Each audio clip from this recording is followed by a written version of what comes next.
How to turn off memories on Messenger. Hey, what's up guys? Welcome back to our YouTube channel and let's get started. First thing first, launch your Messenger application and then get logged into your specific Messenger account. Now, in order to turn off the memories, tap on three-bar icon of your top left-hand side, then tap on Settings option. At this section, scroll below.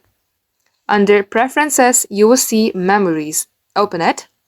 And likewise, you will see two options here. If you would only like to turn off the notification of memories, you can go ahead and untoggle this button.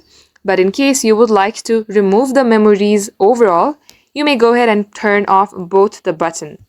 And once done, this is how easily you can turn off memories on Messenger. Just like so guys, this is how you can do it. Thank you all for watching the video till the very end. If it had helped you in any ways, don't forget to like, share, and subscribe to our channel.